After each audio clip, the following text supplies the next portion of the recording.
At the stroke of the midnight hour, when the world sleeps, India will awake to life and freedom. A moment, which comes but rarely, when we step out from the old to the new. A nation, long suppressed, finds utterance. These are the words of Pandit Jawaharlal Nehru, the first Prime Minister of India. He spoke to the Indian Parliament on the night of August 14, 1947. India was to become a free country the next day. What happened that morning? Why did Pakistan and India get freedom on different days? Why did Indians praise a British Governor-General after freedom? Why did secular Nehru observe Hindu rituals hours before independence? August 14, 1947 is important for both Pakistan and India. They became free at midnight that day. British India was divided into Pakistan and India under the June 3 Plan. On August 14, both countries were declared free at midnight. But they weren't fully independent. A legal formality remained. Both countries were given dominion status under the British Crown. They were legally independent. Yet, King George I, Queen Elizabeth I's father, was their symbolic head of state. Elizabeth I also symbolically rules Australia, New Zealand, and the other countries. Similarly, George I ruled over Pakistan and India. Both countries needed constitutions to appoint their own heads of state. Then they could replace the British king. They had the authority to do so. So both countries temporarily recognized George I as their king. The Governor-General's office represented the king in both countries. George I had never visited India before. Viceroys had ruled over British India in his name. The Viceroy's office was replaced with the office of Governor-General. But the process of appointments changed Indo-Pak history. Even so, they ended up with different dates of independence. How did this happen? The 15th of August was the date fixed for the partition and independence of India. Lord Mountbatten could easily become the Governor-General of both countries. But in Pakistan, Quaid-e-Azam became the Governor-General. He didn't like a British Governor-General after independence. Lord Mountbatten was also a close friend of Jawaharlal Nehru. Quaid-e-Azam didn't trust him. That's why Quaid-e-Azam himself decided to become the Governor-General. But Nehru and the Congress Party accepted Mountbatten as the Governor-General. Now Quaid-e-Azam and Mountbatten were to become Governor-Generals. Mountbatten didn't want to go to Karachi to hand over power on August 15. A visit to Karachi could spoil his oath-taking ceremony in Delhi. A splendid ceremony was planned for him. Mountbatten loved celebrations and protocol. He inquired into every detail of the celebrations and was excited about them. He made a critical decision to ensure his presence at the event. He decided to visit Karachi a day earlier than his planned tour. He could address the Constituent Assembly of Pakistan and return to Delhi within a day. So he did the same. He arrived in Karachi on August 13. The next day, on August 14, a convoy of vehicles left the governor's house in Karachi. It was going to the present Sindh Assembly Building. Jinnah and Mrs. Fatima Jinnah led the convoy in their car. Mountbatten and his wife followed. Other protocol vehicles were also with them. Thousands of locals cheered for them on both sides of the road. Lord Mountbatten made a formal speech at the Sindh Assembly. He congratulated Pakistan and gave some formal remarks. Then he left Karachi the same day. He arrived in Delhi on the evening of August 14. He had formally handed over power to Pakistan a day earlier than the 15th of August. That's why Pakistan celebrates August 14 as its Independence Day, because that was the day when the government changed in Pakistan. Now Lord Mountbatten was back in Delhi. Indians were anxiously awaiting the dawn of independence in Delhi. However, another dramatic change took place before that. India's secular leader, Nehru, performed Hindu rituals before independence. He attended Hindu rites. How did this happen? Two Hindu pandits visited Nehru's home in Delhi on the evening of August 14. It is unclear who invited them. Nehru joined them outside his home. They gave him a white silk shawl, rubbed sacred ashes on his forehead, and performed other rituals. They also sprinkled holy water over him. Nehru didn't object to those rituals. The seemingly ordinary rituals had an unusual message. It was clear now that India was a Hindu state. Nehru showed himself to be a Hindu and not a secular person, because he didn't perform such rituals with Muslims or other religious communities. However, Jawaharlal Nehru introduced a secular constitution later on. After those rituals, Nehru started preparing his freedom speech. A phone call before the speech disturbed him. He was informed of the riots and loss of life in Lahore. The news was shocking for Nehru because he loved Lahore. He was elected president of the Congress Party in Lahore. India's complete independence, Purna Swaraj, was also demanded in Lahore. A resolution had set the last Sunday of January 1930 as India's Independence Day. The 26th of January was the last Sunday. This day became India's Republic Day. Nehru had also hoisted the Indian flag near the Ravi River on December 31, 1929. The Pakistan Resolution was also passed in Lahore in 1940. All this adds to Lahore's historical significance. The resolutions for the establishment of both Pakistan and India were passed in Lahore. That's why the news of the riots in Lahore disturbed Nehru.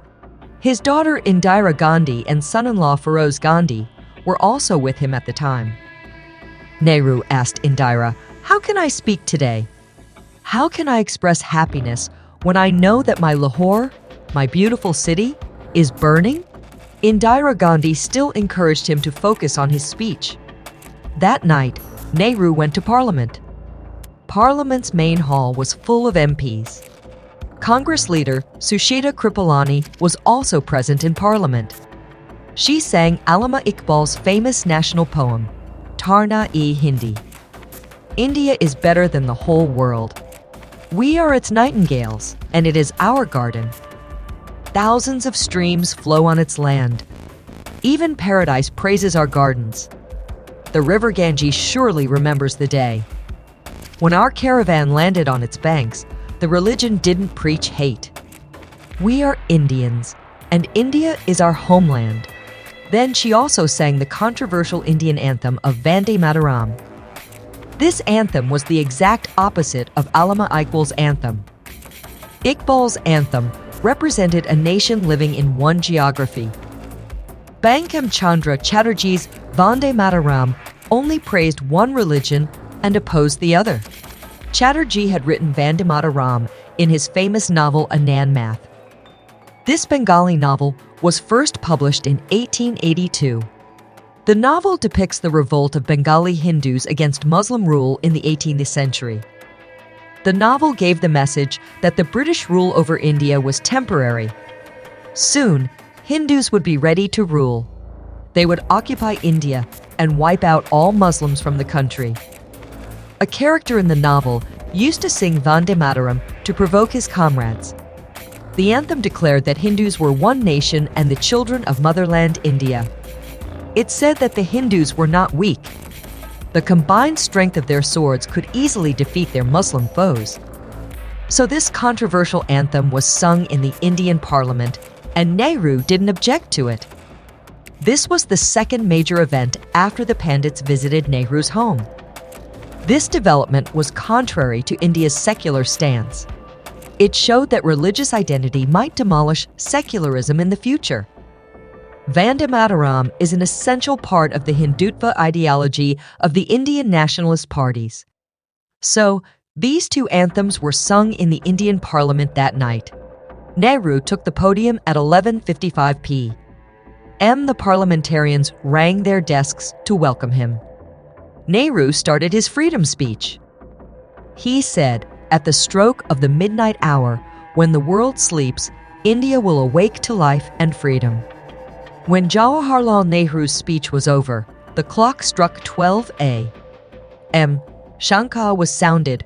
Shankha is traditionally used to make announcements. It is also a musical instrument. The MPs drowned in emotions. Some of them wept, and the others chanted, "Long live Mahatma Gandhi."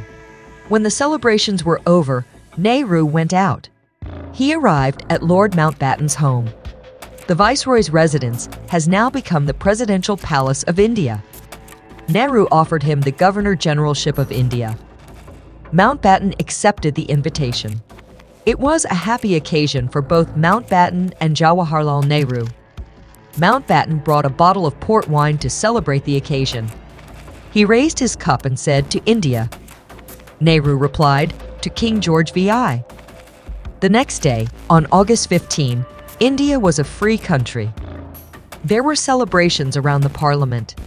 Millions of people had gathered around the building. The grounds and roofs of the parliament were packed with people. Even mounted police were unable to control them. Pandit Nehru himself stood on the roof and asked the people to remain calm. The streets around the parliament were also crowded. The crowd was enjoying various amusements. Bears and monkeys were entertaining the public. Snake charmers were demonstrating their skills, and children were enjoying panghoras. There was a huge crowd looking for amusement everywhere. The police were trying to keep them in check to avoid any disturbance. The Indian cabinet had taken an oath at the Viceroy's residence at 8:30 a.m. Pandit Nehru had forgotten the list of his ministers at home. Now it wasn't possible to introduce every minister and his office. Therefore, the swearing-in ceremony was held without formal introductions. But it wasn't a big problem since all the ministers already knew their positions. The ceremony was held in the main hall, which had 2 large chairs in it. Mountbatten and his wife used those chairs when he was Viceroy, but now they sat on these chairs as Governor-General and Lady Governor-General. He took the oath of office and then administered the oath to Nehru as the PM of India. Thus, the new government of India was formally established. The new government received a 21-gun salute after the ceremony. Earlier, every viceroy received a 31-gun salute. But as Mountbatten is now a governor-general, he only received a 21-gun salute. After the ceremony, Mountbatten went out in a chariot with his security. The crowds on the streets saw the chariot and shouted with joy. Thousands of people surrounded the chariot. When Mountbatten and his wife stepped out of the chariot, the Indian crowd greeted them. The couple enjoyed the dance of bears and monkeys and the skill of the snake charmers. He also stood near the swings and shook hands with the children there. Lord Mountbatten was surely happy. Independence Day celebrations were also underway in Pakistan and India. Quaid-e-Azam also took the oath as Governor-General of Pakistan on August 15. The swearing-in ceremony was held at the Government House in Karachi, now the Governor House. It was an open-air ceremony. Quaid-e-Azam was sworn in by Sir Mian Abdul Rashid, India's most senior Muslim judge. PM Liaquat Ali Khan and the other ministers also took oaths. Nehru had one task left before the end of the day. He had to hoist the Indian flag in Prince's Park near India Gate, Delhi. But it proved to be a difficult task. The Indian government thought the people would disperse after the oath-taking ceremony. They were expecting a small crowd at India Gate. Some leaders expected a crowd of only 30,000 people. But when the flag-raising ceremony began, the estimate proved wrong. About 500,000 people gathered in the park. The crowd had fully covered the whole space. There was no space to pass through the crowd. PM Nehru was shocked to see such a big crowd. People couldn't let him pass because they themselves were trapped. But Nehru had to get onto the stage to raise the flag. He decided to walk over the crowd. He climbed on their shoulders. People also supported him with their hands. So, Nehru somehow managed to reach the stage by walking over the crowd. Nehru had the courage to walk over people's shoulders. But Mountbatten didn't like to do that. He remained sitting in his carriage. It was impossible for him to reach the stage. He shouted to Nehru and asked him to raise the flag. Nehru heard him and hoisted the flag. Mountbatten stood up from his seat and saluted the flag. The crowd shouted, "Long live Mountbatten! Long live Mountbatten! Long live Mountbatten!" This was perhaps the first time an Indian crowd was chanting for a British person. The flag that Nehru hoisted was made of cadder, and cadder had troubled the British rulers a lot. Mahatma Gandhi had led the Swadeshi movement against the British. He had promoted cadder. He had asked the people to wear cadder instead of English clothes. Muslims also participated in the movement. They displayed huge charkhas in their processions. Mahatma Gandhi also wore his own clothes. This movement had severely damaged the British trade in India. So cadder had become a symbol of hatred towards the British in India. But as a cadder-made Indian flag flew that day, the Indian crowd cheered for an Englishman. It is ironic that Lord Mountbatten was the great-grandson of Queen Victoria. India was formally placed under the British Crown in 1858 during Queen Victoria's rule. Earlier, the East India Company ruled India. But the War of Independence in 1857 changed all this. The British Crown took over India after the war. Now her great-grandson was returning India's independence. This was surely an irony. So the same Mountbatten was cheered on by the crowds. His press secretary, Alan Campbell Johnson, said some historic words the next day. He said that the United Kingdom had finally won over India after 200 years. He meant to say that the British had won the hearts of the Indians. Lord Mountbatten was victorious in India. But his own people turned against him. Mountbatten belonged to the British royal family. There was a rebellion in Northern Ireland. The Irish Republican Army led this rebellion. They decided to target Lord Mountbatten. The Irish Republican Army killed Mountbatten in a bomb blast in 1979. You have watched the story of the independence of Pakistan and India. Do you think that it was a good decision not to make Mountbatten the Governor General of Pakistan? Please tell us your opinion in the comments section.